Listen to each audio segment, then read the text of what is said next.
if I can. Could we have the first slide, please? So, I've been asked to talk a little bit about CPRE and our relationship with other NGOs as well. But I'm also going to talk about what's happening with the Arc in Cambridgeshire, and some of that will be will repeat some of the things that have already been said. So I apologise for that, and perhaps we can catch up some time in that way if I am a bit too repetitious. So can we have the next slide, please? Let's see if this thing works as well. Does this work? It should do. Okay. So we're a local branch of CPRE. CPRE appears as a national charity, but in fact we're a whole series of county charities. Each county is its own separate legal charity, and in some counties there isn't a CPRE branch. We're represented by other people, like the Friends of the Lake District or the Suffolk Preservation Society. But we do have a big national office up in, well, a reasonable sized national office in London, who also we coordinate with, and that's how we get our national brand. So we speak up for the countryside. We want to protect it. We want to shape its future for better, and we want to promote and enhance the communities that live in it. And so that seems to be a reasonable set of objectives. These are the things we do. We look for positive solutions for the long-term future of the countryside. We do a lot of research, and you'll find a lot of research on the national website of CPRE. There's a lot of useful papers on there, and some of them I will refer to, but it is good stuff. We protect the greenbelts as much as we possibly can.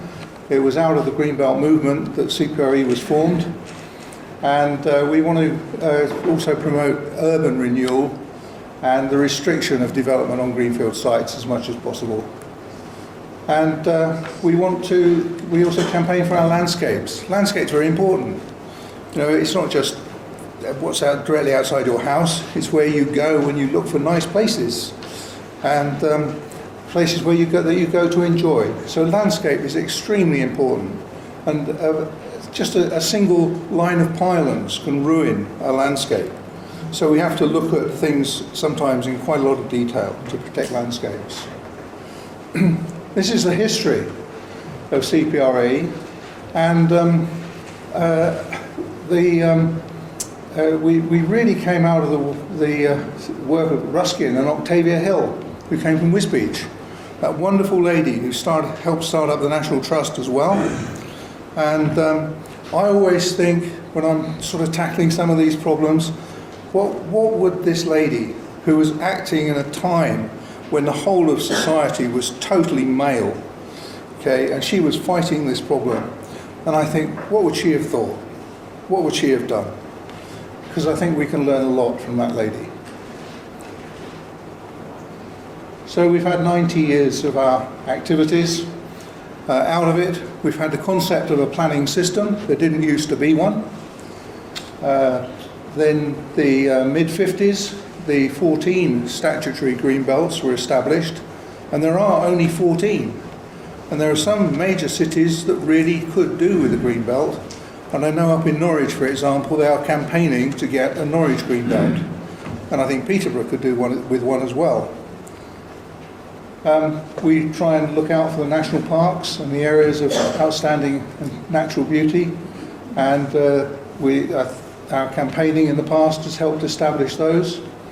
We look to greener farming, and currently we've got a hedgerows campaign going on, and hedgerows are very, very green. People keep talking about planting trees, okay, but hedgerows are trees, and they're planted much more densely. So if we can put some hedgerows back in place, we'll have a much greener response to an equivalent area of trees. Okay? I'm not saying we shouldn't plant trees as well, but we should be looking out for hedgerows, and we should be trying to correct the damage that's been done to hedgerows and try to reinstate them, because they are major wildlife sources, species rich. Dark skies. Our tranquility maps are often referred to in planning applications, and they're very important because they they really do show how an area is going to be affected by noise and light if development takes place.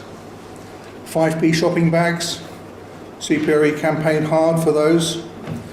The Countryside Code, we campaigned for that.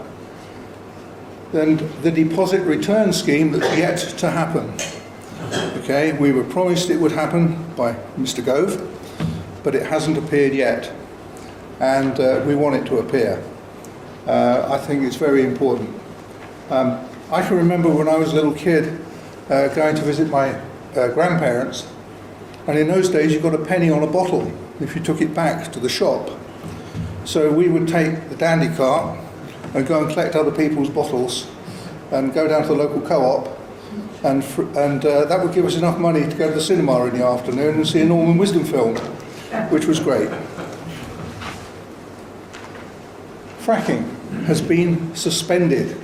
It hasn't been stopped, it's been suspended. But we have played a large part in campaigning against fracking in this country. And fracking, if it goes ahead, is a major source potentially of methane emissions. You get cracks in the ground, the methane can make its way to the surface. So what are we? We're apolitical. Okay, we have people from all sorts of political parties, or none, like me. We're independent, and we speak up. We're volunteer-based. We're all volunteers. Well, not all. We do. Some branches have a few staff. We've got one lady who works for us 1 day and a half a week in Cambridgeshire. Our national office has staff, but we are primarily a volunteer-based organisation. And we are funded from membership subscriptions, donations, and legacies. I'm not asking for legacies from any of you. We're the only charity that's really focused on planning issues in the country. Okay, that is our core of our activity, is planning. Okay, there's a lot of PR that we're doing at the moment about the countryside, which doesn't sound planning, but it is. Our name is still the underlying name, the Campaign to Protect Rural England. We don't have any expensive physical assets to maintain, and this does distinguish us from some of the other charities. And that's one of the things we're finding. I know that other environmental NGOs were invited to come today, and they didn't. Okay? And one of the reasons is they're in a very difficult position, because they obtain money, they get grants towards their assets from government and from local government. And in a planning situation, that is making their lives difficult, because they have got to maintain those assets, they've got to maintain their paid staff. And so we are talking to them, we're talking to the wildlife trusts, to the RSPB, for example, and they're taking a reasonably strong position, but they can only go so far. And we have had situations where we've said, well, NGOs have said, well, we can't upset those people because they supply us with quite a lot of funding. So we're different. We're not dependent on other people's for this sort of funding. And that means we're difficult to compromise and undermine. We go out there and we hopefully say it like it is. Obviously our people in London who are talking to government have to probably be a little bit more careful than I am. But you know, I can speak my mind. Oh, what's happened there? Can you get me the next slide, please? This is not now jumping to the next slide. Okay, so what is CPRE's approach to the Arc? Basically, it is to challenge it. Okay, we haven't quite said no, but we are supporting say no to the Arc. Okay, but our public approach is to challenge it, and to challenge it hard. And to do that, we've set up an Arc working group made up of representatives of the affected counties, the Those five branches are supported by national CPRE. We do respond to all consultations, but one thing I would say is we don't just fill in the boxes and the tick boxes. We always write something as well. Okay? Always write a letter. Always. Don't just accept these loaded questions. Say what you want to say by sending in that on paper. And that's what we've done. We do lobby ministers and MPs and local government quite hard. In the Arc, we're getting quite a lot of support from MPs, particularly the South Cambridgeshire MP, Anthony Brown. We're getting a lot of support from him. We're providing factual information and background. Quite a lot of that is available on our websites. We're using expertise where we can to predict effects, and we do work with other organisations. So in Cambridgeshire, for example, we're working with FOE quite hard. We have a good relationship with them, and we find that working with other people is a good thing. We have got to work with each other on these issues. We do have a Challenge the Arc website. I'm not going to take you to it from here, I hope, by pressing this. I hope we'll move on to the next slide. But that URL is there for your information. So, we responded to the vision. We have major concerns about the growth ambitions. It contradicts the plans to level up, particularly in the North and Midlands, but not just the North and Midlands, elsewhere as well. The growth is just not sustainable. With all this problem with climate change, we cannot keep thinking that we're going to have a growth economy. And there were economists back in the 1960s telling us this, that growth could not go on, and that the world needed a change in the way it does its accounting. We think that local democracy is at risk, and we've heard a lot about that earlier. We came up with 7 priorities that we want to see the Arc Vision committed to. Our report is on that URL. Okay, and again, I presume these slides will be distributed, won't they? So everyone will get that. So what are these priorities? There must be absolute working measures, unequivocal policies to tackle the climate and the nature emergency issues. It isn't just a climate issue, it's a nature issue as well. And I fully support everything Charles was saying. We want to see the protection and restoration of designated and non-designated landscapes, because some of our landscapes really have been damaged over the years. This isn't just a matter of protecting the ones that haven't been damaged, it's also a matter of restoring the ones that have. And in some places, we can use some of the industrial landscapes usefully in order to transform them into things like providing renewable energy or local green infrastructure or reduced car dependence. And of course, one of the things about some of the buildings that are going on at the moment and that have gone on, these large warehouse buildings all over the country, we would like to see solar panels on those and not on our farmland. And there's virtually enough. There's virtually enough warehouse office roof space in this country to generate enough electricity for the country. It's madness at the moment, what's going on. We've heard about the water problems, and I'll say a little bit more about those in Cambridgeshire at the moment, in a minute, sorry. But we've got to look hard at water. It isn't just, we've got this problem of water supply, and we've got to have also a look at flood risk. In the Fens, we have huge flood risks, and I'll say a little bit more about that in a minute. We need to have an arc-wide approach to the future of farmland and food security. This is a nation that imports 60% of its food. Okay? We need every square inch of farmland that we already have and more. We have to accept the reality that new road capacity and road-dependent development is unsustainable, and it just can't be justified. Transport policies must commit to reducing car travel, and we need a nationwide approach to levelling up. These are our particular concerns, okay, which I'll let you read. And we challenge the road in these two reports. Do read these two reports.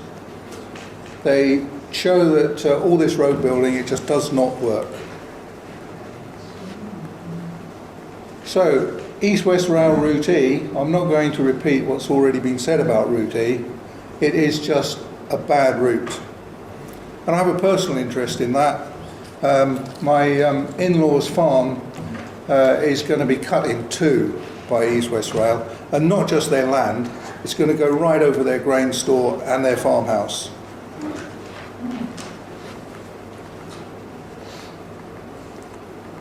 So,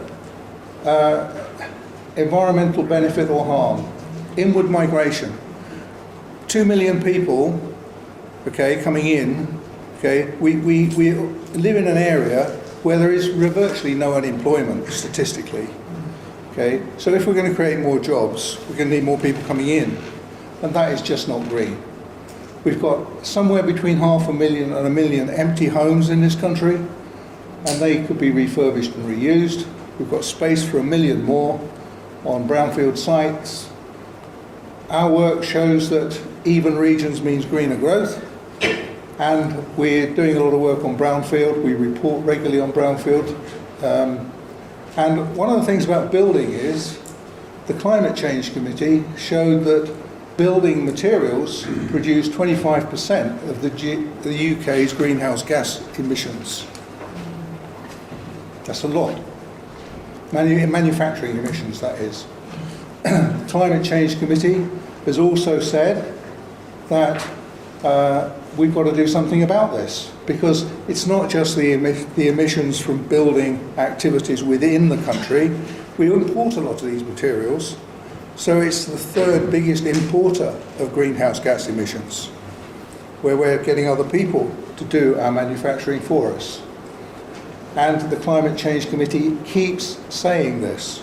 So one of the people I think we need to get on board in this campaign is Lord Demon. I really do. I think he would help. Oh, we're not moving on. Okay, can we just... Okay. Arc expenditure, national levelling up. 4.8 billion is the national budget. In Cambridgeshire alone, they're talking of spending 12.6 billion. I think we should get similar figures from the other counties. And I think that would so disgrace this government that they would have to stop. So I leave that to the Stop the Arc group to get these figures from the other counties.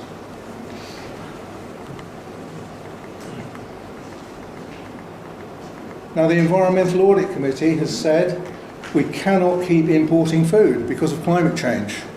The countries in the south will no longer be able to grow all the food we're importing because they're going to dry up. So that means we need to grow more food, NFU, not less. So we need to work together. And these are all the things that are grown in the fens. And I've taken these from the NFU figures, so they're bound to be right. We're getting increased risk of flooding.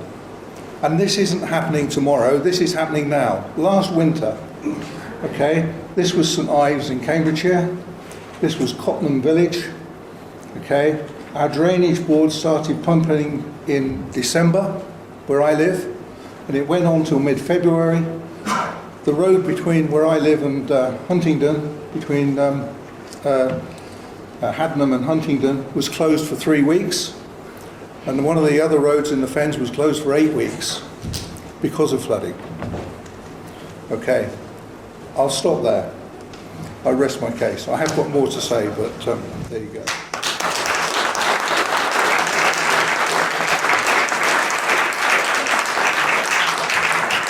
Thank you very much, Alan. I mean, I clearly you've got a lot more to say, and I'm sure there's a lot more questions. But let's have just 2 or 3. My question is about water.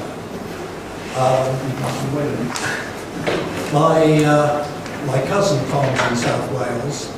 He went to college with a guy who farms in Oxfordshire, and the two men have kept records of rainfall measurements on their farms for the last 30 years. The difference has just grown and grown and grown. Oxford is drying up. Yeah. My question, therefore, is what is the evidence that we are collecting? What is the impact that demand for water is going to have on our region? Yeah. And I also have another observation of Charles's presentation, which I thought was superb, except he understated, I think, the implications of what's coming down the pike. Yeah. He didn't mention desertification. Desertification is going to be the biggest trigger for migration that we have ever seen. Every desert in the world is expanding. I'll leave it at that. That's Yeah. Well, maybe we want to come back to that, but Alan, do you want to say something about? Yeah. Well, in Cambridgeshire, we are very well aware of the water problem. The rainfall in Cambridgeshire is about the same as Kenya. Okay, it's a very dry place in summer. Our other water problem, though, is that we get everybody else's water from upstream in winter, and we've got this low-lying area, the Fens, and so we've now got a situation where the local council has been told by its own consultants that it should not do any more development because of the lack of water supply. And the water company's response is, oh well, what we're going to do is we're going to build a pipeline for £500 million, £500 million, from North Lincolnshire into Suffolk, so that it can help replenish the chalk streams that feed the Cam and the chalk aquifer. So, and then where they're going to build reservoirs in the Fens to supplement that. But of course, the Fens are going to flood. Okay, 1.1 metres sea level rise according to IPCC by the end of the century. Climate Central is saying 4.7 metres. Okay, so what's the point of building reservoirs where you're going to have floods? So we've got these two problems to do with water. Winter, too much. Summer, not enough. And the other thing we're already finding with the developments that have already gone on is that our aquifers are being damaged. Okay, the chalk aquifer that supplies Cambridge, the Environment Agency have told the water companies they must stop abstracting as much as they're doing now.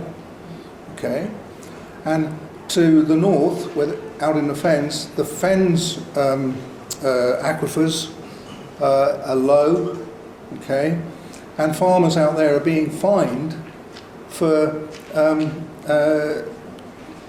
disobeying abstraction bans.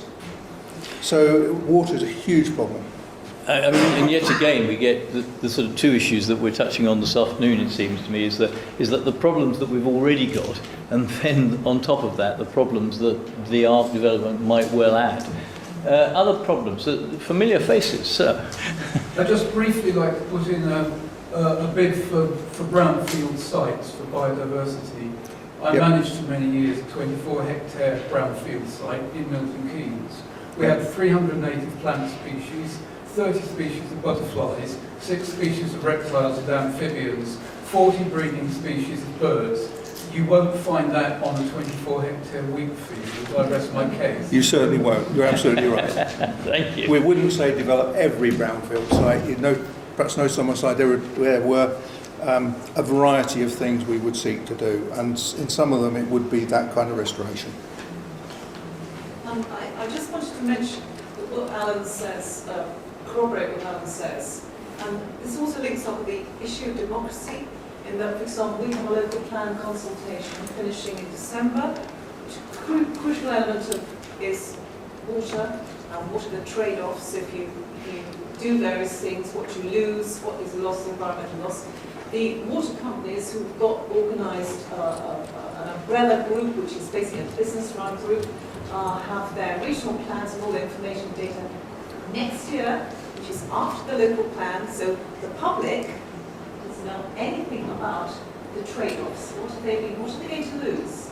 And then the other issue, which nobody's mentioned today, is that actually the Ox come up is a much bigger region than the 5 counties, because in fact what we're talking about is a similar growth process happening in Norfolk, Suffolk, Essex, Hertfordshire. Well, that's one of the problems, isn't it? That conceptually it doesn't exist as any sensible socio-political boundary at the current time. Cambridge. So actually, in terms of democracy, and in terms of getting other people engaged and telling them, we should have a bigger, broader group. Because I don't know about you, I was told once by a lobbyist that what governments feel most is maths.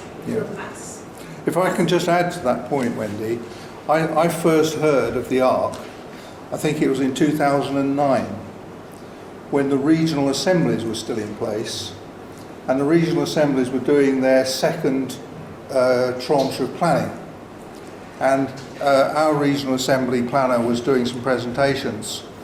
And one of the questions he was asked, why are we doing all this building around all these towns? Why don't we put it all in one place? And he said, oh, that's very interesting.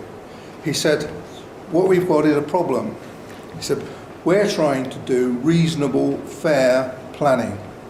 Okay? There are people in Whitehall who have perceived the Arc between Felixstowe and Southampton, and everything southeast of it as a single urban space. And they really want to develop that space. And our job as a regional assembly is to stop it. And what's happened to the regional assemblies? They've been stopped. Any more questions, or should we move? Yes, sir. Quick one, I think, because very quick. Natural flood management. Water does not respect county boundaries. Exactly. Is Cambridgeshire able to call on Northamptonshire and Buckinghamshire to solve the problem? Well, if they would stop developing, yes. Yeah. Absolutely. Okay, well look, can we have all our speakers up, plus Chris, who's around.